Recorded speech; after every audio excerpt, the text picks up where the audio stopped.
మనం ఆలోచన చేద్దాం. దేవుని యొక్క వాక్యాల్లోకి వెళ్ళి మనకు తెలుసు కుటుంబ వ్యవస్థ.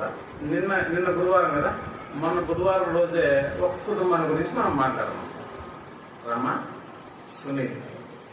సరే, నిన్నగాక మొన్నే కదా ఒక రోజు ముందు కుటుంబాల గురించి మాట్లాడి కుటుంబం యొక్క అనుబంధాల గురించి మాట్లాడినాం. మళ్ళా ఒక రోజు గ్యాప్ ఇచ్చి మళ్ళా ఇంకొక వివాహ దినాన్ని జరుపుకున్నటువంటి సోదరుల మధ్య మళ్ళా ఇంకేమన్నా మాట్లాడాలా అంటే మనకు తెలుసు దైవ గ్రంథంలో సోదరులు చెప్పినట్లు ఒక కోణంలో అనేటటువంటిది కాదు, ఎన్నో రకాల కోణాల్లో నుంచి దైవ వాక్యాన్ని మనం వివరించుకోవడానికి చాలా సంగతులు దేవుడు మన కొరకు రాయించారు. సో సోదరులు చెప్పినటువంటి మాటలో కానా అనేటటువంటి వివాహం అంటే వివాహాల గురించి 3 రకాల వివాహాల గురించి మాట్లాడినప్పుడు దేవుడు చేసినటువంటి వివాహమే చాలా గొప్పదిగా మనకు అనిపించింది. అయితే ఒక వివాహం అనేటటువంటి ఈ యొక్క బంధం ద్వారా కుటుంబం అనేటటువంటిది ఏర్పడుతుంది అన్న సంగతి మనకి బాగా తెలుసు. అంటే కుటుంబం బాగుంటేనే ఆ యొక్క వీధి బాగుంటుంది, ఆ వీధులన్నీ బాగుంటేనే ఆ ఊరు బాగుంటుంది, ఆ ఊరు బాగుంటే జిల్లా బాగుంటుంది, జిల్లా బాగుంటే రాష్ట్రం బాగుంటుంది, ఇలా రాష్ట్రం బాగుంటే దేశం కూడా బాగుంటుంది.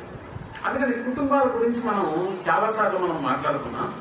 కుటుంబాలు బాగుంటేనే సమాజం బాగుంటుందన్న సంగతి సినిమాలలో కూడా బాగా తెలిసిపోయి చాలా రకాలైనటువంటి సినిమాలు కుటుంబం అనేటటువంటి పేరు వచ్చే విధంగానే చాలా సినిమాలు వాళ్ళు తీశారు. ఎలాంటి సినిమాలు తీశారంటే ఆదర్శ కుటుంబం, విన్నారా? ఉమ్మడి కుటుంబం, మంచి కుటుంబం, విచిత్ర కుటుంబం, అది కూడా సినిమా మీరు కావాలంటే నెట్లో కొట్టి చూడండి. విచిత్ర కుటుంబం. ఇంకా ఎలాంటి కుటుంబాలు ఉన్నాయి అక్కడ? అన్నగారి కుటుంబం, ఇంకా నిండు కుటుంబం, బంగారు కుటుంబం, మంచి కుటుంబం, ఇంకా చెప్పాలంటే నాయుడు గారి కుటుంబం. అంటే ఈ పదాలన్నిటి వెనకాల మనకు కనిపిస్తుంది ఏంటంటే కుటుంబం. అంటే కుటుంబం ఎలా ఉండాలనేటటువంటి దాని విషయాల్లో చాలా సంగతులు మనం నేర్చుకుంటూ ఉన్నాం. సమాజానికి కూడా నిజంగా కుటుంబ వ్యవస్థ ఇలా ఉండాలనేటటువంటి ఉద్దేశంతోనే సినిమా రంగంలో ఉన్నటువంటి వాళ్ళు కూడా అంటే సమాజం ఇలా బాగుంటే, ఒక కుటుంబం బాగుంటే చాలా రకాలుగా అన్ని విధాలుగా అందరికీ మేలు జరుగుతుంది అనేటటువంటి ఆలోచనతోనే ఆ కుటుంబం అనేటటువంటి పదాన్ని పెట్టి చక్కటి సినిమాలు తీశారు పూర్వకాలంలో. ఇప్పుడు వచ్చేటటువంటి సినిమాలు అసలు చూడలేము, ఎందుకంటే మన సినిమాల జోలికి కూడా పెద్దగా పోం కాబట్టి వాటి గురించి మన ఆలోచన పక్కన పెడదాం. సరే, ఏది ఏమైనా కూడా బైబిల్ చరిత్రలోకి మనం వెళ్ళి ఆలోచన చేసినప్పుడు బైబిల్లో కూడా చాలా కుటుంబాలు మనకు తెలుసు. చాలా కుటుంబాలు అంటే వాళ్ళ యొక్క కుటుంబాల గురించి మనం వింటున్నప్పుడల్లా ఒక నోవాహు గారి కుటుంబాన్ని మనం ఆలోచన చేయొచ్చు, అలాగే అబ్రహాం గారి కుటుంబం, ఇస్సాకు యాకోబుల కుటుంబాలు, పాత నిబంధన చరిత్ర. అలాగే ప్రేమటువంటి వాళ్ళగా దేవుడు ప్రత్యేకంగా గుర్తించినటువంటి కుటుంబాలు కూడా దైవ గ్రంథంలో ఉన్నాయంటే ప్రత్యేకంగా గుర్తించినటువంటి కుటుంబాలు కూడా దైవ గ్రంథంలో ఉన్నాయి. కాబట్టి ఈనాడు ఒక కుటుంబంగా ఏర్పడినటువంటి సుధాకర్, రాధా వాళ్ళ జీవితంలో జరిగినటువంటి కొన్ని సంఘటనలు నేను మీకు వివరణ చేశాను. అయితే దేవుడు చెప్పినటువంటి ఆ కుటుంబ వ్యవస్థ అనేటటువంటిది ఆయన మాటలు వినకముందే ఒకప్పుడు ధర్మశాస్త్రాన్ని కలిగినటువంటి యూదులు కావచ్చు, ధర్మశాస్త్రాన్ని పాటించేటటువంటి ధర్మశాస్త్రోపదేశకులు కావచ్చు, యాజకులు కావచ్చు, వీళ్ళందరూ కూడా కుటుంబ వ్యవస్థను నిజంగా దేవుడు ఆశించినట్లుగా బ్రతికారని అంటే కొన్ని కుటుంబాలు అలా బ్రతికాయి, కొన్ని కుటుంబాలు అలా విచ్ఛిన్నమైపోయినటువంటి దాఖలాలు మనకు అర్థమవుతాం.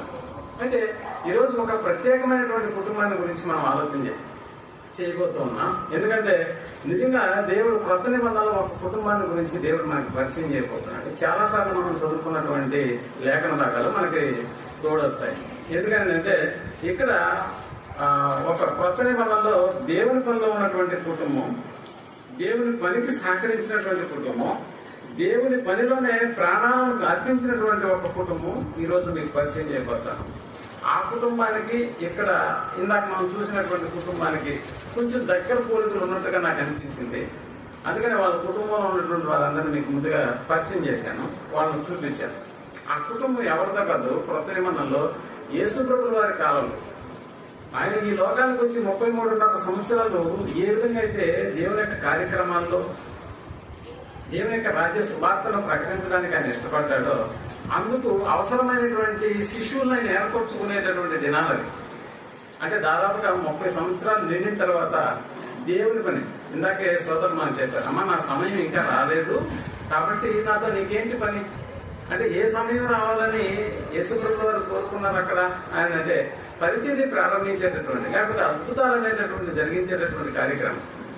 ఇందులో యేసుప్రభువు వారు తనతో పాటుగా ఒక శిష్యునికం చేసుకునే దానికి అవసరమైనటువంటి మనుషులను ఆయన ఎన్నుకోవడం జరిగింది. ఒకవేళ మనకు తెలుసు మనుషులను ఎన్నుకోవడం అనేటటువంటి కార్యక్రమం జరిగితే, ఈ రోజు మనకు తెలుసు 2 రోజుల తర్వాత మనం ఓట్లు వేయబోతాం. ఒక పార్టీ వాళ్ళు ఎన్నుకునేటటువంటి క్యాండిడేట్స్ ని మీరు అర్థం చేసుకోగలిగితే, ఎక్కడి నుంచి తీసుకుంటారు ఆ క్యాండిడేట్ అంటే, మీకు చాలా అతడు బిజినెస్ మ్యాన్ అయి ఉండాలి, లేకపోతే ధనవంతుడైనా అయి ఉండాలి, లేకపోతే గొప్ప అధికారైనా అయి ఉండాలి. అలాంటి వాళ్ళని సెలెక్ట్ చేసుకుంటారు తమ పార్టీలో ఒక క్యాండిడేట్ గా నిలబెట్టడానికి ఆయా ప్రాంతాలు, ఆయా నియోజకవర్గాలు. కానీ యేసుప్రభువు వారు సెలెక్ట్ చేసుకున్నది ఎలాంటి వారిని అంటే, ప్రముఖులను కాదు ఆయన. ఇది ధర్మశాస్త్ర ఉపదేశకుల్లో పక్కన తీసుకుంటే బాగుంటుంది, అతనికి ఫాలోయింగ్ బాగుంటుంది ఆయన అనుకోలేదు. అలాగే ధనవంతుల్లో ఎవరన్నా ఎన్నుకున్నాడా తనకు శిష్యుని చేశాడు అంటే లేదు. ఎలాంటి వారిని ఎన్నుకున్నాడో మనకు బాగా తెలుసు. ఎందుకు అలాంటి వారిని ఎన్నుకున్నాడు ఆయన అంటే, అందులో మనకు కనిపిస్తున్నటువంటిది నిజంగా జ్ఞానుల జ్ఞానాన్ని నిరర్ధకం చేయడానికి దేవుడు లోకంలో ఎన్నిక లేనటువంటి వారిని ఏం చేశాడు? ఎన్నిక లేనటువంటి వారిని ఎన్నికల్లో నిలబెట్టినట్టుగా. ఆ మధ్య జగన్ గారు కూడా చెప్తున్నాడు. ఒకసారి ప్రీచియస్ మీటింగ్ మేము వెళ్ళినప్పుడు అక్కడ నెల్లూరు ఎమ్మెల్యేగా నిలబడినటువంటి ఒక వ్యక్తి చెప్తున్నాడు. ఏమన్నాడంటే, అయ్యా నేను మీ ముందు నిలబడడానికి కూడా అర్హత లేనటువంటి వాడిని, ఎన్నికల్లో నిలబడేటటువంటి ఎన్నిక లేని వాడిని, కాబట్టి నాకు అవకాశం ఇచ్చినాడు, నాకు సీఎం గారు అవకాశం ఇచ్చినారు అనేటటువంటి పదజాలను వాడాడు. సరే, ఏది ఏమైనా యేసుప్రభువు వారు కూడా తనని శిష్యుడితం చేయడానికి ఎలాంటి వారిని ఎన్నుకున్నాడు అని అంటే, ఎన్నిక లేని వారిని ఎన్నుకున్నాడు. సో అలాంటి ఎన్నిక లేని వారిని ఎన్నుకున్నాడు అని అంటే, యేసుప్రభువు వారి యొక్క ఆలోచనల్లో మనుషులకి వారి యొక్క అంతరంగంలో ఏ స్వభావం ఉంటుందో వాళ్ళకి బాగా తెలుసు. కాబట్టి ఎవరు తన యొక్క పనిలో సహకరిస్తారు అనేటటువంటి దాని ఉద్దేశంతోనే ఒక కుటుంబాన్ని ఆయన ఎన్నుకున్నట్టుగా మనకు అనిపిస్తుంటుంది. ఆ కుటుంబం ఎవరిదే అని అంటే జబదయి కుటుంబం. జబదయి అనే పేరు విన్నారా? జబదయి కుటుంబం ఉందా? జబదయి అనే పేరు విన్నారా? మీకు బైబిల్ బాగా పరిచయం కదా. సో జబదయి కుమారులు అన్న పదం మనకు కనిపిస్తుంది. సో ఇక్కడ జబదయి అంటే ఆయన ఆ పేరుకున్నటువంటి అర్థం మనకు బాగా తెలుసు. అది ప్రియమైన స్నేహితుడు అనేటటువంటి అర్థం. అయితే ఇక్కడ జబదయి కుటుంబాన్ని ఇప్పుడు మనం స్క్రీన్ మీద తెచ్చుకున్నప్పుడు జబదయి కుటుంబంలో ఎవరెవరు ఉన్నారు అని అంటే, జబదయ్య భార్య ఉంటుంది. ఎందుకంటే కుమారులు ఉన్నారంటే భార్య ఉంటుంది. జబదయ్య భార్య ఉంటుంది. ఇప్పుడు జబదయ్యకు కుమారులు ఉన్నారా అంటే ఉన్నారు, 2 కుమారులు ఉన్నారు. వాళ్ళ పేర్లు యాకోబు, యోహాను అనేటటువంటి వాళ్ళు. ఇంతకీ ఈ జబదయి ఎవరు అని ఒకవేళ మనం ఆలోచన చేస్తే, ఆయన గురించి నిజంగా ఎక్కడ లేఖనాల్లో పెద్దగా ఏం రాయలేదు. అంటే ఏదో అధ్యాయాలు రాజేస్తున్నప్పుడు రూతు గ్రంథం అంటే అధ్యాయం ఉంది, అలాగే ఎస్తేరు గ్రంథం అంటే అధ్యాయాలు ఉన్నాయి. బట్ జబదయి గురించి ఏమైనా ఎక్కువ సమాచారం ఉందా అంటే లేదు. ఉన్నదే కొద్దిగా సమాచారం, 2-3 అంశాల గురించి 2-3 వచనాల్లోనే జబదయి అనేటటువంటి పదం మనం వింటూ ఉంటాం. బట్ అలాంటి జబదయి కుటుంబాన్ని గురించి దేవుడు ఈ రోజు మనకు పరిచయం చేయబోతాం. అది ఆల్రెడీ బైబిల్లో పరిచయమైనటువంటి కుటుంబమే. అలాంటి జబదయ్య నిజంగా ఎక్కువ గురించి సమాచారం దేవుడు రాయించకపోయినా ఎక్కువ ఆయన నుంచి నేర్చుకోవడానికి అనుకూలమైనటువంటి సంగతులను మనకు రాయించారు. ఆయన గురించి రాసింది కొంతే అని అనుకుంటే పొరపాటు, కానీ నేర్చుకోవాల్సింది చాలా ఎక్కువగా ఉన్న సంగతిని మనం జ్ఞాపకం చేసుకోవచ్చు. ముందుగా ఆయన గురించి ఒక మాట ఎక్కడ రాయబడింది జబదయి గురించి అంటే, మత్తయి రాసిన సువార్త 4వ అధ్యాయం 21వ వచనాన్ని మనం ఆలోచించగలిగితే, మత్తయి రాసిన సువార్త 4వ అధ్యాయం 21వ వచనాన్ని మనం ఆలోచించగలిగితే, ఆయన అక్కడ నుండి వెళ్ళి జబదయి కుమారుడైన యాకోబు, అదో జబదయి కుమారులైన యాకోబు, అతని సహోదరుడైన యోహాను అను మరి 2 సహోదరులు తమ తండ్రి అయిన జబదయి యొక్క ధోనిలో తమ వలలు బాగు చేసుకొని చుండగా చూసి వారిని పిలిచాను. అంటే వలలు బాగు చేస్తుండగా వాళ్ళని పిలిచాడు. చూసారా? అంటే ఇప్పుడు జబదయి కుమారులు జబదయికి కలిగినటువంటి పనిలో ఎలా ఉన్నారంటే సహకారులుగా ఉన్నారు. ఇంతకీ జబదయి ఏం పని చేసేవాడు? వలలు వాళ్ళు క్లీన్ చేసుకుంటున్నారంటే దాని అర్థం చేపలు పట్టుకునేటటువంటి వాళ్ళు అని. అంటే వాళ్ళకు ఒక పడవ ఉంది. ఆ పడవ మాత్రమే కాదు, వాళ్ళకి సంబంధించినటువంటి జీతగాళ్ళు కూడా అక్కడ ఉన్నారు. అంత మాత్రమే కాదు, జబదేకి 2 కుమారులు ఉన్నారు. ఆ 2 కుమారులు ఆ వలలు బాగు చేసుకుంటూ ఉన్నారు. ఇది యేసుప్రభుల వారికి కనిపించినటువంటిది. ఇప్పుడు ఇదే విషయాన్ని గురించి మార్కు గారు కూడా మొదటి అధ్యాయము మార్కు రాసిన సువార్త 19వ వచనాన్ని మనం ఆలోచన చేయగలిగితే, మార్కు రాసిన సువార్త ఆయన ఇంకా కొంత దూరం వెళ్ళి జబదేయ కుమారులకు యాకోబును అతని సహోదరుడు యోహానును చూచెను. వారు దోణిలో ఉండి తమ వలలు బాగు చేసుకుంటూ ఉండిరి. వెంటనే ఆయన వారిని పిలువగా వారు తమ తండ్రి అయిన జబదేయిని, అదిగో తమ తండ్రి అంటే జబదేయి గురించి 2 వచనాలు నేను చెప్పాను. ఎందుకంటే ఎక్కువ సమాచారం జబదేయి గురించి లేదు. బట్ ఇక్కడ ఆయన గురించి నేర్చుకోవాల్సింది చాలా ఎక్కువ ఉందన్న సమాచారాన్ని మీకు తెలియజేస్తున్నాను. కాబట్టి ఆయన ఏం చేస్తున్నాడు అంటే, యాకోబు యోహాను ఏం చేశాడంట, పిలిచాడు. మీరు రండి అని అన్నాడు. అలా రండి అన్నప్పుడు యాకోబు యోహాన్లు ఉన్న వలలను క్లీన్ చేయడం మానేసి వలలను దోణెను తమ తండ్రిని దోణిలో జీతగాండ్ర యొద్ద విడిచిపెట్టి ఆయనను వెంబడించింది. ఇది పాయింట్. ఇప్పుడు మీరు బాగా ఆలోచన చేయండి. ఇప్పుడు జబదయ్యను పనివాళ్ళ దగ్గర విడిచిపెట్టి వెళ్తున్నప్పుడు కొడుకులు ఇద్దరిని చూసినప్పుడు ఏమైనా హాస్టల్కి పంపిస్తున్నాడా? యేసు ప్రభుల వారితో వాళ్ళు వెళ్ళిపోవడానికి సిద్ధపడుతున్నారు. బట్ అలా సిద్ధపడినటువంటి వాళ్ళను ఇప్పుడు జబదయ్య ఏం చేయాలి? మరి ఈ పని వాళ్ళకి జీతాలు ఎవరు ఇస్తారు? వేటకు వెళ్ళి చేపలు పట్టుకోవాలి. మనకున్నటువంటి వృత్తి ఇదే అంటే పని చేస్తే గానీ దొక్కాడినటువంటి పరిస్థితుల్లో ఉన్నదే 2 కొడుకులు. ఏదో ఒకరిని ఏదో ఆర్మీలోకి చేరిస్తే బాగుంటుంది అనుకుంటారు. 2 ఉంటే, 2 ఆర్మీలో చేరిస్తే నిజంగా ఆ కుటుంబం చాలా బాధపడదు. ఎందుకంటే వాళ్ళు మళ్ళా బ్రతికొస్తారో లేదో తెలియదు. అలాంటిది ఉన్న 2 మీరు యేసు ప్రభువు ఆయన ఏదో రాగానే పిలిస్తే వెళ్ళిపోవడం ఏంట్రా? ఆగండి. ఎందుకు ఆయన మీరు వెంబడించడానికి ఇష్టపడుతున్నారు అని ఒకవేళ ఆపేస్తున్నాడు అనుకోండి, అసలు ఈ బైబిల్ అంతట్లో ముఖ్యంగా కొత్త నిబంధనలో వీళ్ళ పేర్లు మనం చూడగలుగుతాం? అస్సలు చూడలేదు. అంటే వీళ్ళు వెళ్ళిపోవడానికి ఇష్టపడినప్పుడు కూడా ఇప్పుడు జబదయి వాళ్ళని ఆటంకపరచలేదు. ఎందుకు ఆటంకపరచలేదు అని అంటే, అంతకుముందు జరిగినటువంటి సంఘటన మనకు బాగా తెలుసు. అంటే యేసు ప్రభు వారు యాకోబు యోహాను రండి అని అన్నప్పుడు వాళ్ళు వెళ్ళిపోవడానికి సిద్ధపడ్డారని అంటే, అంతకుముందు ఏం జరిగింది అని అంటే, ఏం జరిగి ఉంటుంది అని అంటే, నిజంగా జబదయి వాళ్ళని అడ్డుకోవడానికి ఇష్టపడలేదు. రే మనకి ఇంత వ్యాపారం ఉంది, ఇంత సంపాదన ఉంది, బతుకు తెరువు, ఈ పనిని వదిలిపెట్టేసి నిజంగా ఆయన ఎవరో పిలవగానే మీరు వెళ్ళిపోవడం ఏంటి? అసలు ఎక్కడికి వెళ్తారు, ఎక్కడ ఉంటారు, ఏం తింటారు అనేటటువంటి విషయాలు ఏమన్నా ఆయన చెప్పి బాధపడి ఏమన్నా ఆటంకపరిచాడా అని అంటే, ఆయన ఆటంకపరిచినట్లుగా మనకు అక్కడ కనపడలేదు. అంటే ఎప్పుడైతే ఆటంకపరిస్తే ఒకవేళ ఆగిపోయి ఉంటే నిజమే కదా, నాన్న వదిలిపెట్టే సరే నువ్వన్నా పోని ఒకడు వెళ్ళిపోయి లేదా ఒకడు ఉండిపోతే ఆ సీన్ మళ్ళా వేరుగా ఉండేది. బట్ అలాంటి పరిస్థితి ఇక్కడ ఏం కనపడలేదు ఈ కుటుంబం. అంటే అక్కడ వాళ్ళు వెళ్ళడానికి ఇష్టపడుతున్నారు, జబదేయి అనేటటువంటి ఈయన వాళ్ళని పంపడానికి కూడా ఇష్టపడుతున్నాడు. కాబట్టి ఇక్కడ మనకి జబదేయిలో మనకు కనిపిస్తున్నది ఏంటంటే, మంచితనం అనేటటువంటి మనకు కనిపిస్తుంది. నిజంగా ఆ మంచితనాన్ని బట్టి జబదేయి ఆ రోజే కానీ వాళ్ళని ఆపేసి ఉంటే నిజంగా మనకు అపోస్తులు ఈ 12 మంది శిష్యులు 2 పేర్లు మనకు కనిపడదు. నిజంగా తమ పిల్లల విషయంలో తీసుకున్నటువంటి నిర్ణయం చాలా గొప్పదన్న సంగతి మనం ఆలోచించాలి. నిజంగా సుధాకర్ వాళ్ళ నాన్నగారు కూడా తనకి 2 కుమారులు ఉన్నారు. సుధాకర్ వాళ్ళ తమ్ముడు ఉన్నాడు. వాళ్ళ తమ్ముడు మీరు కొంతమంది చూసుంటారు, ఇప్పుడు లేడు. సో వాళ్ళ నాన్న కూడా పొలాలు ఉన్నాయి, వ్యాపారం ఉంది. అన్నింటినీ వదిలిపెట్టి సుధాకర్ ఇక్కడికి వచ్చేస్తున్నాడు. సరే 2 ఉన్నారు కాబట్టి ఏదో ఒక తమ్ముడు అక్కడ చూసుకుంటున్నాలే, ఒకటి ఇక్కడ ఉంటున్నాలే అనేటటువంటి ఆలోచన ఉంటే పర్లేదు. కానీ ఇక్కడ వాళ్ళ నాన్న సుధాకర్ని పంపించడానికి కూడా ఇష్టపడడం మాత్రమే కాదు, ఒక స్థలాన్ని కొనుక్కుని దానికి దేవుడికి ఉపయోగపడేటటువంటి ఒక ఇంటిని నిర్మాణం చేయడం అనేటటువంటి కార్యక్రమానికి ఆయన అంగీకరించాడు. పర్లేదు, ఎంత డబ్బైనా పర్లేదు అన్నట్లుగా.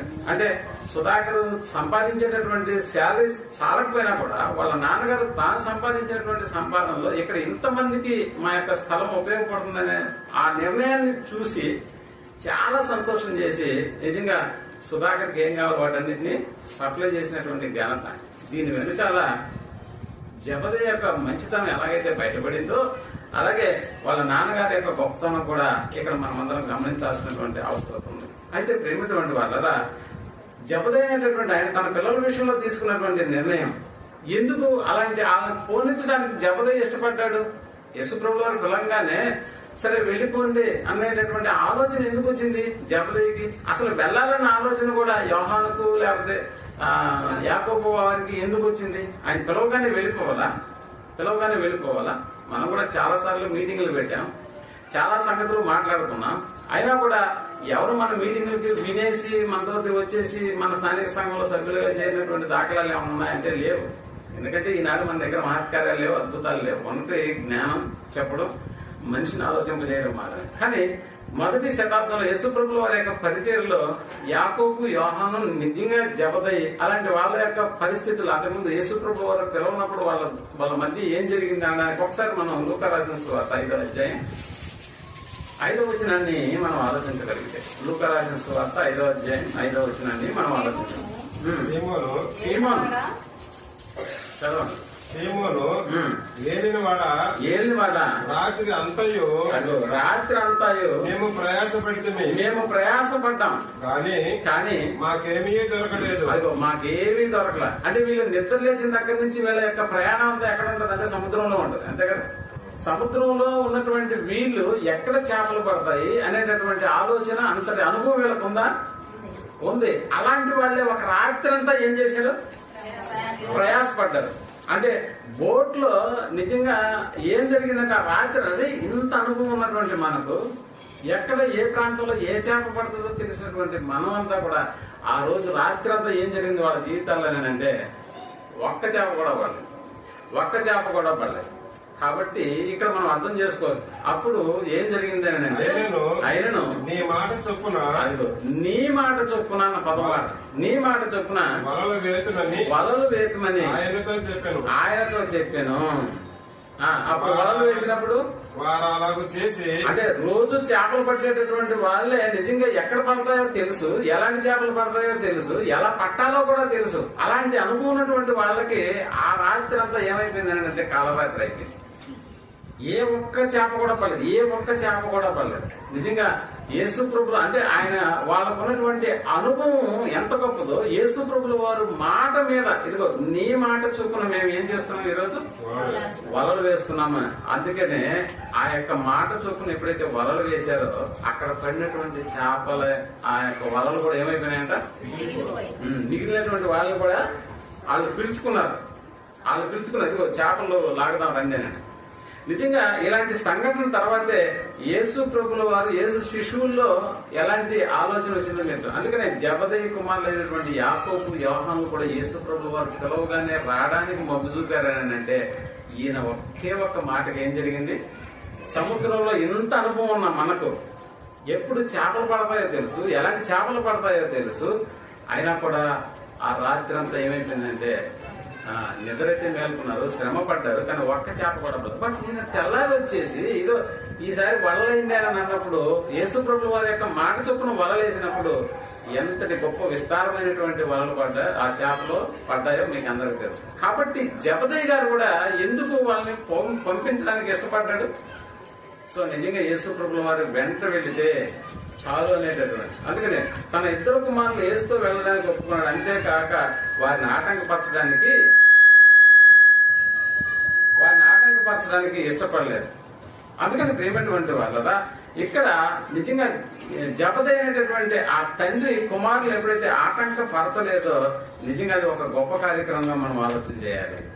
అందుకని ప్రేమటువంటి వాళ్ళరా నిజంగా సుధాకర్ ఈ నెల్లూరు ప్రాంతానికి వచ్చినప్పుడు నాన్న ఇక్కడే నేను ఉంటాను, ఒక ఇల్లు ఇక్కడ నిర్మించుకుంటానని తన యొక్క మనసులో మాటను చెప్పినప్పుడు అక్కడెందుకురా బంధువులందరూ ఉండేది ఎక్కడున్నారంటే సుధాకర్ వాళ్ళ బంధువులు, వాళ్ళ నాన్న, వాళ్ళ నాన్నమ్మ, వాళ్ళ నాన్న తమ్ముడు, వాళ్ళ బంధువులు అందరూ ఎక్కడ ఉన్నారు? ఆ ఊర్లో ఉన్నారు. ఇంతమంది బంధువుల మధ్య మనం ఉండకుండా ఆ కట్టే ఇల్లేదో మన బంధువుల మధ్య కట్టకుండా ఎక్కడో నెల్లూరుకి వెళ్ళి ఎందుకు కట్టడం అని ఏమన్నా ఆటంకపరిచారా? తనతోటి ఉన్నటువంటి మిగిలినటువంటి బంధువులు కూడా నువ్వెందుకు వాడు నెల్లూరుకి వెళ్తున్నాడు అంటే అక్కడ నువ్వు వెళ్ళి మళ్ళీ ఇల్లు స్థలం కొని ఇల్లు కట్టించే ఏర్పాట్లు ఎందుకు చేస్తున్నావు, ఎంతో ప్రెజర్ అనేటటువంటిది జరిగినా కూడా నిజంగా వాళ్ళ నాన్న తీసుకున్నటువంటి నిర్ణయం చాలా గొప్పదన్న సంగతి మనం ఆలోచన చేయాలి. అందుకని ప్రేమటువంటి వాళ్ళ ఇక్కడ జబదయి అనేటువంటి ఆయన గురించి మనం ఆలోచన చేసాం. ఇప్పుడు రెండవదిగా జబదయి భార్య ఉంది. సో జబదయి భార్య గురించి కూడా కొన్ని మాటలు దేవుడు రాయించాడు. ఎందుకంటే ఒక కుటుంబంలో ఉన్నటువంటి ఒక్కొక్క క్యారెక్టర్ మనం ఆలోచన చేసినప్పుడు ఆమె ఎలాంటిదో ఒకసారి మనం మత్తయి రాసిన సువార్త 27వ అధ్యాయం 56వ వచనాన్ని మనం ఆలోచించగలిగితే, మత్తయి రాసిన సువార్త 27వ అధ్యాయం 56వ వచనాన్ని మనం ఆలోచించగలిగితే, మగ్దలేని మరియు యాకోబు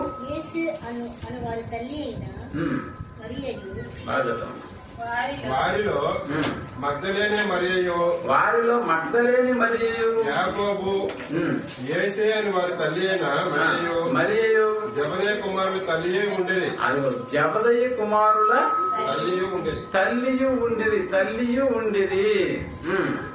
అంటే నిజంగా ఎవరిలో ఉన్నారు వీళ్ళని అంటే యేసు ప్రభుల వారితో పాటు పరిచర్య చేయడానికి వచ్చినటువంటి స్త్రీల యొక్క లిస్ట్ ఇస్తున్నారు. అక్కడ ఆడ ఎవరు ఉన్నారంట, మగ్దలేని మరి ఉంది,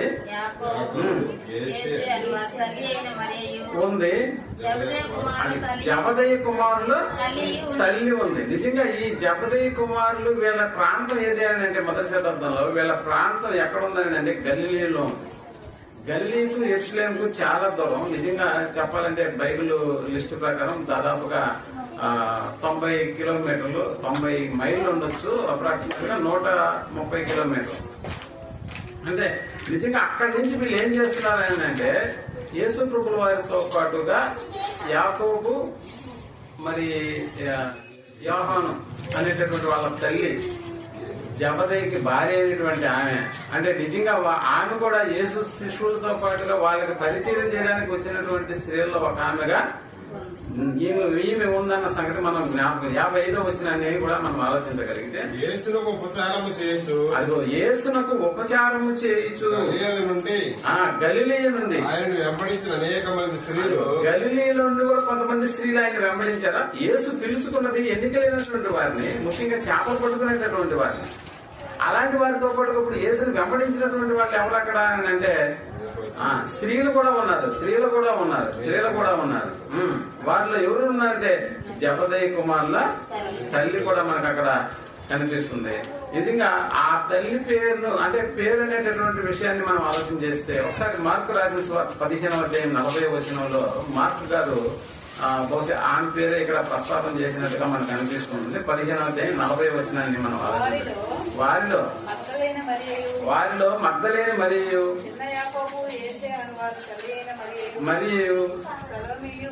అదిగో సలోమి అనేటటువంటి ఆమె గురించి రాసిన. అంటే సలోమి అంటే తల్లి పేరు సలోమి. అంటే ఈమె మంచి ఉపచారం చేసేటటువంటి స్త్రీగా మనకు కనపడుతుంది. నిజంగా చేరినటువంటి వారిలో అనేక కుమారులు యేసు ప్రభుల వారితో కూడా జబదయి అనేటటువంటి ఆయన పంపడానికి ఇష్టపడ్డాడు.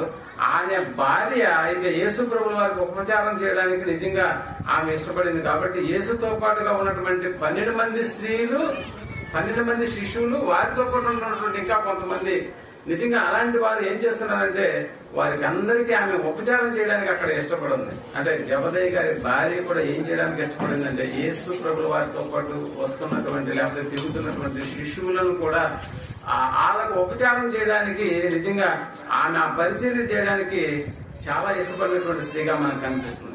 అంటే ఇప్పుడు జబదయి గారి యొక్క భార్య యేసు ప్రభుల వారి వెంట వచ్చేసింది గలిలీలో నుండి. అలాగే ఆయన కుమారులైనటువంటి యాకోబు, యోహాను అనేటటువంటి వాళ్ళు కూడా వచ్చేసారు. ఇప్పుడు జబదయి ఇంట్లో ఎవరు ఉండాలి? జబదయి ఒకడే ఉండాలి.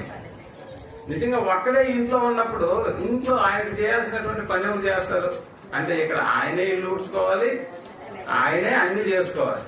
అంటే ఎక్కడున్నారయ్యా మీ వాళ్ళు అంటే చుట్టుపక్కల వాళ్ళు అడిగినప్పుడు యాడికి పోయారు మీ పిల్లలు అంటే ఏదో పలానా దగ్గర ఉద్యోగానికి పోయినారంటే అదేదో బాగుంటుందేమో, కానీ యేసు అనేటటువంటి ఆయన వెంబడించడానికి పోయినారని అంటే ఎలా ఉంటుందో చెప్పండి. అంటే చుట్టుపక్కల వాళ్ళు కూడా నీకేమైనా పని ఉందా లేదా, ఎంత వ్యాపారం వదిలేసి మనకున్నటువంటి ఈ వ్యాపారం తాలూకు అన్నింటినీ కూడా వదిలేసి నువ్వు కుమారుని ఎలా పంపిస్తావు అనేటటువంటి మాటలు కూడా వాళ్ళు అడిగి ఉండొచ్చు. అడిగినా కూడా ఏమన్నా జబది మళ్ళీ ఏమన్నా వెనక పిలిపించాడా భార్యను, లేకపోతే తనకు కలిగినటువంటి ఇద్దరు కుమారులని అంటే లేదు. ప్రేమటువంటి వాళ్ళు అంటే యేసు ప్రభుల వారితో పాటుగా పరిచారం చేయడానికి, ఆయన శిష్యులకు ఉపచారం చేయడానికి పంపబడినటువంటి స్త్రీలు కూడా ఇంకా ఎలాంటి వైఖరితో వాళ్ళు పనిచేస్తున్నారో ఒకసారి మనం లూకా రాసిన సువార్త 8వ అధ్యాయం 2వ వచనంలోకి వెళ్ళి మనం ఆలోచించగలిగితే, లూకా రాసిన సువార్త 8వ అధ్యాయం 12 మంది శిశువులను అపవిత్రాత్మలను కొందరు స్త్రీలను అనగా వదిలిపోయిన మగ్ధలేని అనబడిన మరియు హేరోదు యొక్క గృహ నిర్వాహకుడు పూజా భార్యకు యోహన్నయు సునన్నయు ఆయనలో కూడా ఉండేది. వీరును ఇతర అనేకులను తమకు కలిగిన ఆస్తితో వారికి ఏం చేస్తున్నారంట? ఏడు ఉపచారం చేసేదానికి మీ డబ్బులు మీరు తీసుకొచ్చి ఉపచారం చేయాలా అంటే ఇప్పుడు యేసుతో పాటు ఉన్నటువంటి వాళ్లకు ఏం చేస్తున్నారు వీళ్ళని అంటే, ఇతరులు అనేకులకు తమకు కలిగినటువంటి ఆస్తిని కూడా తీసుకొచ్చి యేసు ప్రభుల వారితో పాటు తిరుగుతున్నటువంటి శిష్యులకు వీళ్ళు ఏం చేస్తున్నారంట?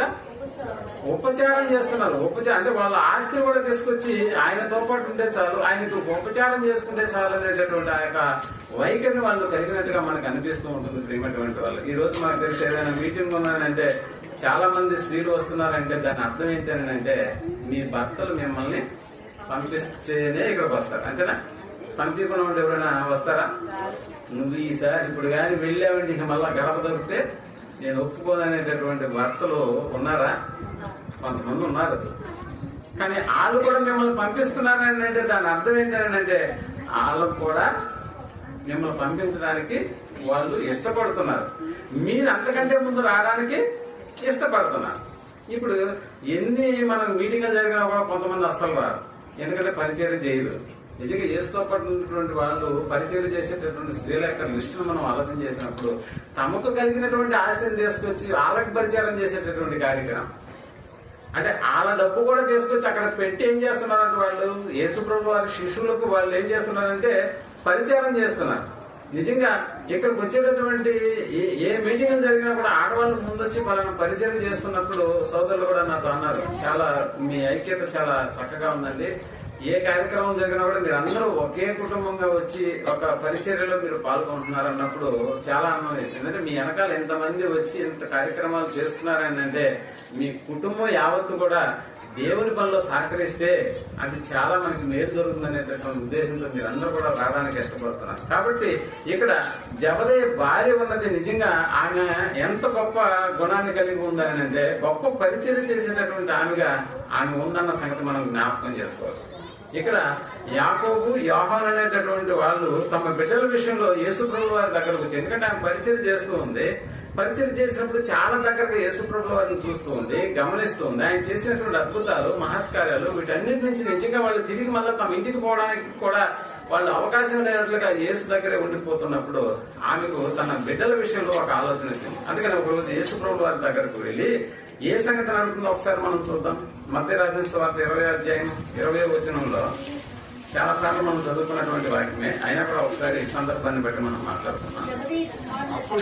అప్పుడు జబదయి కుమారుల తల్లి తన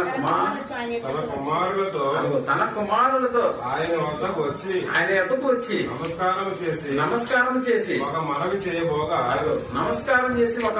చేయబోగా నీవేమి కోరుచున్నావు అని కోరుకు ఆయన అడిగాను. అందుకు ఆమె నీ రాజ్యమందు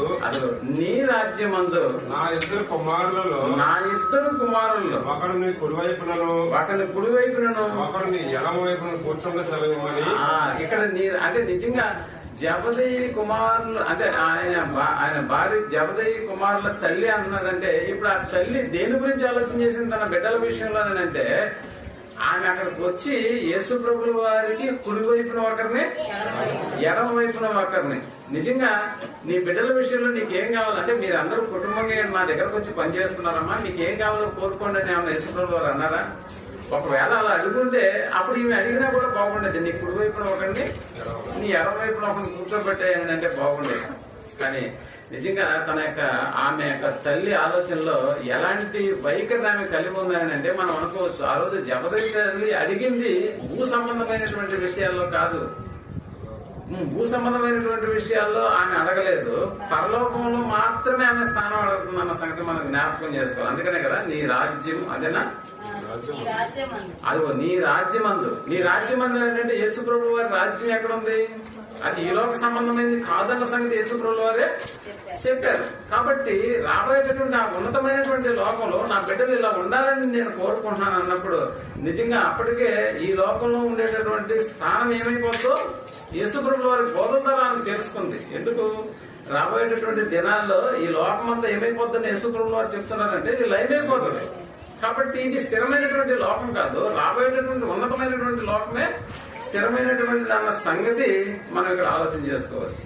అందుకని ప్రియమైనటువంటి వాళ్ళ జబదయి కుటుంబంలో జబదయి యొక్క యాటిట్యూడ్ మనం గమనించినప్పుడు ఆయన భార్యను యేసుతో పాటు పంపించేశాడు, తనకున్నటువంటి ఇద్దరు పిల్లలను కూడా యేసు ప్రభు వారితో పాటు పంపించాడు. ఇక ఇద్దరు వచ్చినటువంటి కుమారుల యొక్క పరిస్థితి ఎలా ఉంటుందో మీరు ఆలోచన చేయండి. అంటే ఈ కుమారులకు ఇంకేమీ స్థానం లేదా అని అంటే ఉంది. ఈ 12 మందిలో అపోస్తులకు ఇచ్చినటువంటి ఆ యొక్క గ్రేట్నెస్ లో ఈ 12 మందిలో ఈ ఇద్దరు కుమారులకి స్థానం ఉంది. ఎంతటి గొప్ప స్థానం అంటే యోహాను గారి యొక్క స్థానం ఎలాంటిదో మీరు చెప్పండి. అంటే యేసు ప్రభువు వారికి ఉన్నటువంటి 12 మంది శిష్యులలో యోహాను గారికి ఒక ప్రత్యేకమైనటువంటి స్థానం ఉందా? ఏం చేస్తాను అంటే యేసు ప్రభు వారి రొమ్మున ఆనుకున్నటువంటి శిష్యుడుగా ఉన్నాడు. అలాగే తాను ప్రేమించిన శిష్యుడైన యోహాను అన్న పదం, అంటే యేసు ప్రభు వారు తాను ప్రేమించిన శిష్యుడైన యోహాను అన్న పదాన్ని వాడు. అంటే ఇప్పుడు యోహాను గారు ఎంత చక్కగా తన యొక్క పనిని, తనకు అప్పగించినటువంటి పనిని ఎంత చక్కగా చేయకపోతే యేసు ప్రభు వారు అంతగా ప్రేమిస్తారు. మనకు తెలుసు అబ్రహాం గారి విషయంలో తండ్రి అయినటువంటి దేవుడు ఒక పదం వాడాడు. ఏంటి ఆ పదం ఏంటంటే అబ్రహాం నాకు స్నేహితుడు అన్నాడు. అబ్రహాం గారు నాకు స్నేహితుడు అన్న పదాన్ని వాడాడు. కానీ అబ్రహాం ఎప్పుడు వాళ్ళ దేవుడు నాకు స్నేహితుడు ఎప్పుడన్నా వాడాడా? ఓ దేవుడి దగ్గర చెప్పుకున్నాడా? మనం చెప్పుకోవచ్చు సీఎం నాకు బాగా క్లోజ్, కేసీఆర్ ఒక ఫోన్ కానీ చేస్తే కేసీఆర్ వెంటనే నాకు సమాధానం అని చెప్పుకుంటే సరిపోతుందా మన లెవెల్కి? లేదా మన లెవెల్ పెరగాలని అంటే సీఎం జగనే చెప్పాలి, పలానా ఊర్లో ఆశీర్వాదం నాకు మంచి ఫ్రెండ్, నేను వాడికి ఫోన్ చేస్తే ఒక 10 మంది చేత ఓట్లు ఎక్కిస్తాడని ఆయన చెప్తే బాగుంటది, కానీ నేను చెప్పుకుంటే బాగుంటుందా? కానీ ఇక్కడ అబ్రహాం గారి విషయంలో దేవుడే ఒక మంచి సాక్ష్యాన్ని చెప్పినట్టు ఎలాగైతే ఉందో అలాగే యోహాను గారిని గురించి కూడా యేసు ప్రభు వారు మాట్లాడినటువంటి మాట మనకు బాగా తెలుసు. అందుకనే యేసు ప్రభు వారి విషయంలో ఆ 12 మంది శిష్యులలో ఒక ప్రత్యేకమైనటువంటి స్థానాన్ని అనుభవించినటువంటి వ్యక్తిగా మనకు ఎవరు కనిపిస్తున్నారంటే యోహాను గారు. ఎందుకు? ఎన్ని బాధలు ఎన్ని హింసలు పడ్డా కూడా నిజంగా యేసు ప్రభు వారి యొక్క ఆ వ్యక్తిత్వం నుంచి వారు బయటికి రాలేకపోయినటువంటి పరిస్థితి. ఇంకా చెప్పాలంటే పేతురు అంటే యేసు ప్రభు వారు ఎక్కడికి వెళ్ళినా కూడా ఒక ముగ్గురిని ఎండ పెట్టుకుని వెళ్తారు ప్రత్యేకంగా. ఆ ముగ్గురు ఎవరంటే పేతురు, యోహాను, యాకోబు. యాకోబు గారు ఎవరు? అన్నదమ్ములు, జబదేయి కుమారులు, సలోమి వాళ్ళ తల్లి. అర్థమవుతుందా? అంటే వీళ్ళ ముగ్గురినే ప్రత్యేకంగా ఎందుకు తీసుకెళ్లిపోతున్నాడు? అలాగని చెప్పి ఈ ముగ్గురు యొక్క పరిస్థితిని గమనించినప్పుడు మిగిలినటువంటి 12 మందిలో ముగ్గురిని యేసుప్రభువు వారు ఒకలాగా చూస్తున్నాడు, మిగిలిన 9 మంది ఇంకోలాగా ఉన్నారా? అలాగా ఇప్పుడు 9 మంది యొక్క యాటిట్యూడ్ ఇలా ముగ్గురు విషయాలు ఎలా ఉంటుందో మీరు ఆలోచించండి. ఓల్డ్ అంటే ఆయనకు మంచి ఇది లేండి అన్నట్టుగా. అలాగని చెప్పి మిగతా 9 మంది ఏమన్నా వాళ్ళ ముగ్గురు విషయంలో ఏమన్నా బాధపడ్డారా? ఎక్కడా లేదు బాధ, ఎక్కడా లేదు. ఇంకా చెప్పాలంటే ఇలా ముగ్గురిని ఎక్కడెక్కడికి తీసుకెళ్లాడు యేసు ప్రభువు వారు ప్రత్యేకంగా అంటే ఒకసారి మనకు తెలుసు మత్తయి రాసిన సువార్త 5వ అధ్యాయం 36వ వచనంలో కూడా మత్తయి రాసిన సువార్త 5వ అధ్యాయం 36 ఇక్కడ యాయీరు కుమార్తె చనిపోయినప్పుడు ఎవరిని లోపలికి తీసుకెళ్లారో ఒకసారి మనం చూద్దాం. మత్తయి రాసిన సువార్త 5వ అధ్యాయం 36వ వచనం. ఒట్టు పెట్టుకోవద్దు, నీవు ఒక వెంట్రుక. మార్కు 5:36. మార్కు 5:36. వారు చెప్పిన మాట లక్ష్య పెట్టక భయపడకము నమ్మిక మాత్రం ఉంచమని సమాజ మందిరం అధికారితో చెప్పి పేతురు, యాకోబు సహోదరుడు యోహాను. ఎంతమంది? పేతురు, యాకోబు యాకోబు సహోదరుడైన యోహాను అనువాన్ని మరి ఎవరినైనా తన వెంబడి రానియక వాళ్ళ ముగ్గురిని తప్ప అన్నాడు. మిగిలిన 9 మంది కూడా ఎక్కడ పెట్టాడు? మీరు బయట ఉండండి అన్నాడు. మీ ముగ్గురు నాతో రండి అన్నాడు. అలాగే రూపాంతరం చెందేటటువంటి కార్యక్రమంలో కూడా యేసుప్రభుల వారు అక్కడ అంటారు కదా, పేతురు నీకొకటి, మోషేకొకటి, ఏలియాకొకటి పర్ణశాల కడతా ఉన్నప్పుడు కూడా యేసుప్రభుల వారి దగ్గర ఉన్నది ఎవరు? పేతురు, యాకోబు, యోహాను అనేటటువంటి వాళ్ళు. ఎందుకు వీళ్ళ ముగ్గురిని ప్రత్యేకంగా తీసుకెళ్తున్నాడంటే భవిష్యత్తులో వీళ్ళ ముగ్గురు ద్వారా చాలా విషయాలు రాయించాలి. ముఖ్యంగా సంఘానికి సంబంధించినటువంటి విషయాలు పేతురు గారి చేతనే జరిపించాలి. ఇంకా చెప్పాలంటే యేసుప్రభుల వారి గారి జీవితంలో జరుగుతున్నటువంటి అనేకమైనటువంటి అద్భుతాలు, మహత్కార్యాలకు సాక్షులుగా 2 లేక 3 ఉండాలి. పాత నిబంధన ప్రకారం 2 లేక 3 అనేటటువంటి వాళ్ళుగా ఉండాలి. కాబట్టి ఒకసారి మనం 2వ కొరింథీయులకు రాసిన పత్రిక 13వ అధ్యాయము మొదటి వచనాన్ని మనం ఆలోచించగలిగితే, 2వ కొరింథీయులకు రాసిన పత్రిక 13వ అధ్యాయము నేను మీ ఎందుకు వచ్చుచున్నాను, 2-3 సాక్షుల నోట, 2-3 సాక్షుల నోట ప్రతి మాట స్థిరపరచబడాలి అనేటటువంటి పదాన్ని పౌలు గారు రాస్తున్నారు. అంటే 2-3 సాక్షులు ఉంటేనే అది స్థిరపరచబడుతుంది. ఇప్పుడు ఈ యేసుప్రభుల వారి జీవితంలో జరుగుతున్నటువంటి అనేక అద్భుతమైనటువంటి కార్యక్రమాలకు ప్రత్యేకంగా నిలిచింది ఎవరు ఆ ముగ్గురు అంటే పేతురు, యాకోబు, యోహాను అనేటటువంటి. అందుకని ప్రేమటువంటి వాళ్ళ జబదయి కుమారులు, జబదయి భార్య యాకోబు యోహానుల తల్లి అడిగినటువంటి ప్రశ్నకు కూడా యేసుప్రభులు వారు చెప్పినటువంటి మాట ఏంటంటే, అమ్మ కుడివైపున ఎడవైపున కూర్చుండి పెట్టేటటువంటి ఆ పరిస్థితి నా చేతుల్లో అయితే లేదు. ఎవరి చేతుల్లో ఉన్నది? తండ్రి అయినటువంటి దేవుని చేతిలో ఉంటది అనేటటువంటిది. ఇంకా మనం చెప్పాలని అంటే శిలువ యాగం వరకు మిగిలినటువంటి శిష్యులు కూడా ఏమైపోయారు అని అంటే, యేసుప్రభుల వారిని ఎప్పుడైతే అరెస్ట్ చేశారో, అరెస్ట్ చేసినప్పుడు మొట్టమొదటిగా అందరూ ఏమైపోయినారంటే చల్లా చెదరైపోయారు. బట్ యేసుతో పాటు ఉన్నటువంటి వ్యక్తి ఎవరు? యోహాన్. అందుకని యోహాన్ గారిని చూస్తూ తల్లిటువంటి మరీని పిలిచి, అమ్మా ఇదిగో, మనకు తెలుసు కదా సిలువలో 7 మాటల్లో 3వ మాట ఏదో మొత్తానికి ఏదో ఒక మాట మొత్తానికి మనకు కనిపిస్తున్నది. ఆ దృశ్యంలో మనకి కనిపిస్తున్నటువంటిది ఏంటంటే, ఇదిగో నీ కుమారుడు, ఇదిగో నీ తల్లి అనేటటువంటి మాట. అంటే యేసుప్రభుల వారి మరణంలో కూడా ఆ యొక్క దగ్గర సిలువ దగ్గర కూడా ఉన్నటువంటి వ్యక్తి ఎవరో కాదు, ఆయన యోహాను అన్న సంగతి మనకు బాగా తెలుసు. అంటే ప్రేమటువంటి వాళ్ళరా, ఆ తర్వాత యేసుప్రభుల వారు మరణించారు, సమాధి చేయబడ్డారు, 3వ దినాన తిరిగి లేచారు. 50 దినాల వారి మధ్యలో అగపడుచు ఉన్నాడన్న సంగతి మనకి బాగా, 40 దినాలు అక్కడ అగపడుతూ కనబడారు. ఎంతమందికి కనిపించినటువంటి వారిలో అందులో మళ్ళా యాకోబు ఉన్నాడు, యోహాను గారు కూడా ఉన్నారు. ఆ తర్వాత పరిశుద్ధాత్మలో వాళ్ళు బాప్తిసం పొందారు. స్థానిక సంఘాన్ని వాళ్ళు ఏర్పాటు చేశారు. పేతురు గారి మాటలో 3000 మందితో స్థానిక సంఘం ప్రారంభమైందన్న సంగతి తెలుసు. ఆ తర్వాత దేవుని యొక్క పరిచయంలో వాళ్ళు ముందుకు వెళ్ళిపోతున్నప్పుడు యోహాను, పేతురును ఆ ఊరి సమాజ మందిరంలోకి తీసుకెళ్లి వాళ్ళని చాలా హింసలు పెట్టారు. ఇంకా బెత్తాలతో కొట్టించారు. ఆ తర్వాత చెరసాల్లో వేశారు, కొట్టారు, అవమానపరిచారు. అయినా కూడా వాళ్ళు అన్నటువంటి మాట ఏంటంటే, మేము కన్న వాటిని గురించి విన్న వాటిని చెప్పకుండా మేము ఎలా ఉండగలం అనేటటువంటి ఆ ప్రచారాన్ని వాళ్ళు మాట్లాడారు. అయితే ఎంత జరుగుతున్నప్పుడు కూడా మొట్టమొదటిగా హతసాక్షి అయినటువంటి వ్యక్తి ఎవరో కాదు, జబదయి కుమారుడైన యాకోబు తల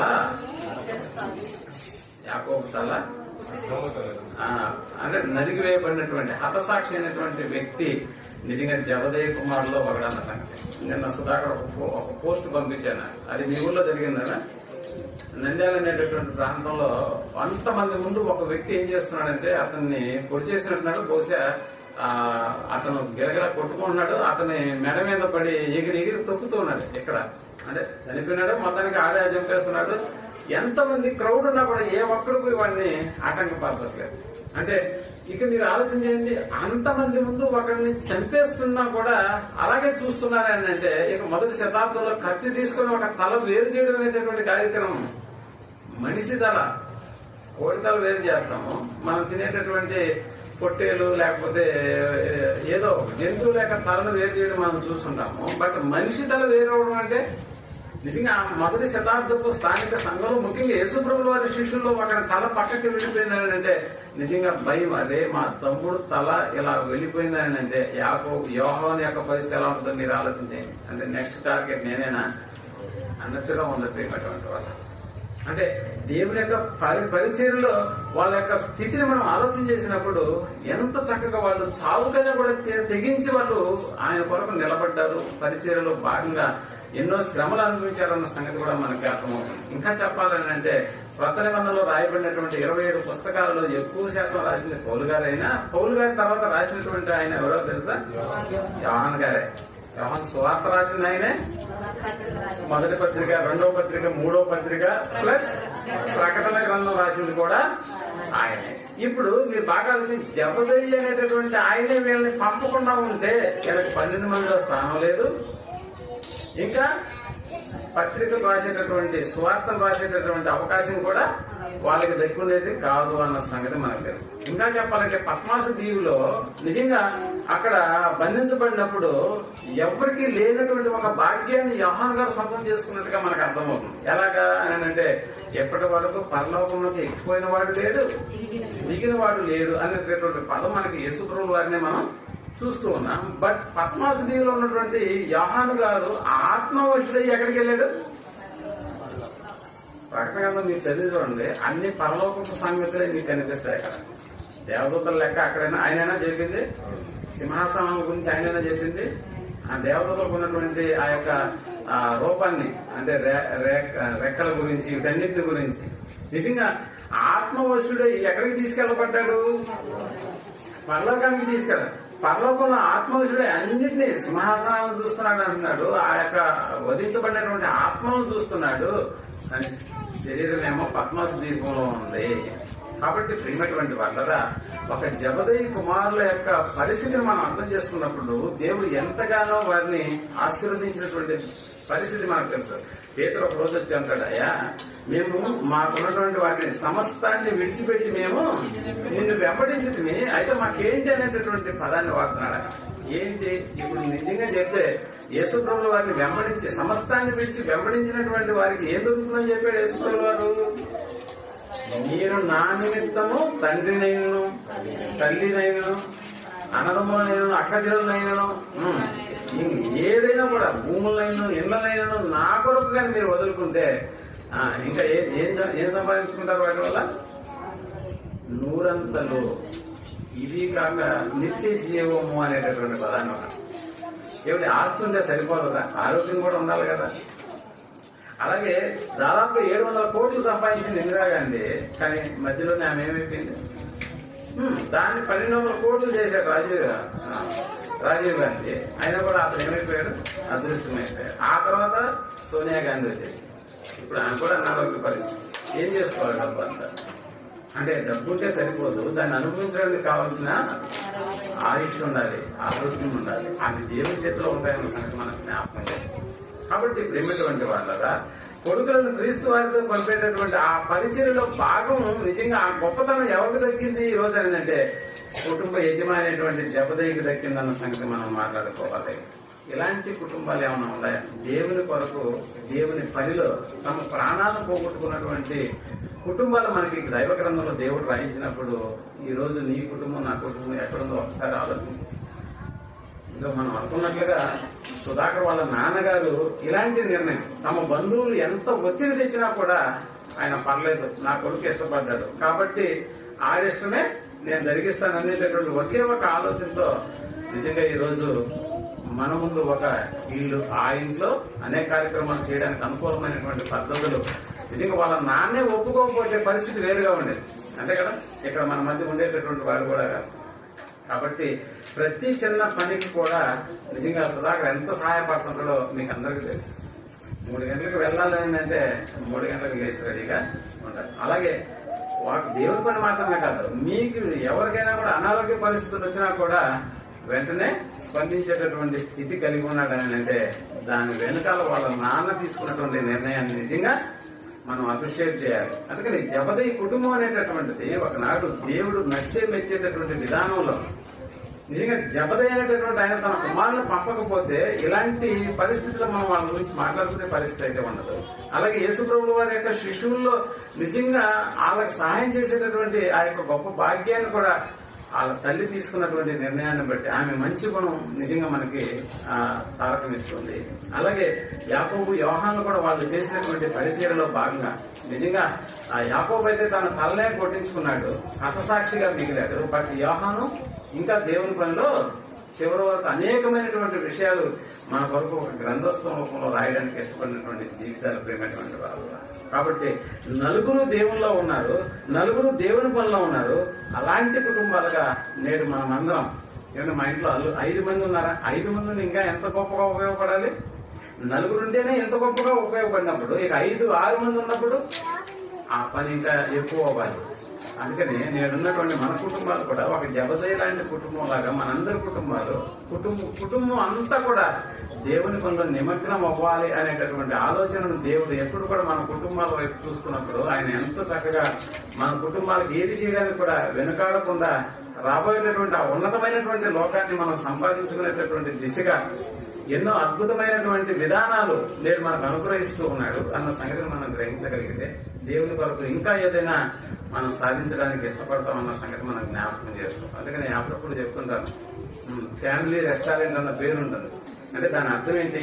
ఫ్యామిలీ వచ్చి మా దగ్గర భోజనం చేసి వెళ్ళాలి అని వాళ్ళే కోరుకుంటున్నప్పుడు ఇప్పుడు ఫ్యామిలీ ఇప్పుడు ఎక్కడికి రావాలని దేవుడు కోరుకుంటున్నాడు? దేవుని యొక్క పనిలో ఉండాలని కోరుకుంటాడా? ఆ ఫ్యామిలీకి ఏదైతే అవసరమో అది భౌతిక సంబంధమైందా, ఆత్మ సంబంధమైందా, ఏ విధానమైనా కూడా తండ్రి అయినటువంటి దేవుని వల్ల కలిగేటటువంటి ప్రతి దానికి కూడా మన కుటుంబాలు పాత్రలుగా ఉండాలని కోరుకుంటూ అలాగా మన యొక్క జీవితాలు దేవుని వరకు బ్రతికి దేవుని యొక్క ఆలోచనల ప్రకారం జీవించగలిగితే ఒక ఉన్నతమైనటువంటి లోకం మన కొరకు ఎదురు చూస్తున్న సంగతిని మనం జ్ఞాపకం చేసుకుని అలాంటి కుటుంబ సభ్యులుగా మనం అందరం ఉండాలని కోరుకుంటూ ఈ మాటలు ముగిస్తూ ఉన్నాను. చిన్న ప్రార్థన చేస్తున్నాం. దయగలిగిన మా కన్న తండ్రి, మీ ప్రేమ బట్టి మాకు అనుగ్రహించినటువంటి దినాన్ని బట్టి మీ కృతజ్ఞతలు చెల్లిస్తున్నాం. మా నాయకులు మా సోదరులు సుధాకర్ మరి మనకి అనుగ్రహించినటువంటి భార్య అయినటువంటి నాదమును బట్టి ప్రత్యేకంగా జ్ఞాపకం చేస్తున్నాను. అనేది వారి ఇరువురు ఏకం అవడానికి తీసుకున్నటువంటి మిగిలినటువంటి వారి తల్లిదండ్రుల యొక్క నిర్ణయాలు మరి ముఖ్యంగా నెల్లూరు ప్రాంతానికి పంపించి అద్భుతమైనటువంటి ఆత్మ సంబంధమైనటువంటి పనిలో భాగస్వాములుగా చేయడానికి సుధాకర్ను మరి ఆయన పంపించడానికి ఇష్టపడినటువంటి వాళ్ళ నాన్నగారిని కూడా ప్రత్యేకంగా ఆనందిస్తున్న జ్ఞాపకం చేసుకున్నాను. అలాగే మిగిలినటువంటి తమ్ముడు అలాగే వారి ఇరువురిని మీరు ప్రేమించి ఇచ్చినటువంటి సాటి అయిన సహకారాలను బట్టి వారిని ప్రేమించి ఇచ్చినటువంటి బహుమతులైనటువంటి పిల్లలను బట్టి కూడా ప్రత్యేకంగా జ్ఞాపకం చేస్తాం. వాళ్ళ తల్లి గారిని కూడా జ్ఞాపకం చేస్తాం. మీ కృపలో బలపరచాలి. ఒకనాడు జబదయి కుటుంబాన్ని మీరు ఎంతగా మీరు ప్రేమించారా అన్న సంగతిని గురించి మేము మాట్లాడుకున్నప్పుడు ఇక్కడ ఉన్నటువంటి ప్రతి కుటుంబం కూడా అలాంటి ఒక దిశలో మీకు ఉపయోగపడేటటువంటి బిడ్డలుగా ఉండనట్టుగా సహాయం చేసి నడిపించమని కోరుకుంటూ చేరు వచ్చిన బిడ్డలందరినీ బట్టి మరోసారి జ్ఞాపకాలకు తెచ్చుకుంటూ సుధాకర్ మరి ఆధార కుటుంబాలకు అవసరమైనటువంటి న్యాయమైన అవసరతల మీ యొక్క జోక్యాన్ని కలిగించుకోమని వారికి మీరు అనుగ్రహించినటువంటి సంపదను బట్టి వారి యొక్క ఆరోగ్య విషయంలో కూడా మీ కృపను తోడించి నడిపించమని, సిరి విషయంలో మనం మీ కృపను తోడించమని, పిల్లలిద్దరూ వయసునందరూ జ్ఞానం అందరూ ముఖ్యంగా మీదైనను మనుషులదైనను వారు అభివృద్ధి చెంది పొందులాగా సహాయం చేసి నడిపించమని యొక్క ప్రార్థనను మా రక్షకుడును మీ ప్రియకుమారుడైనటువంటి యేసు ప్రభువు వారి నామముకు ప్రార్థించడానికి వేడుకొంటున్నాం తండ్రి. అందరికీ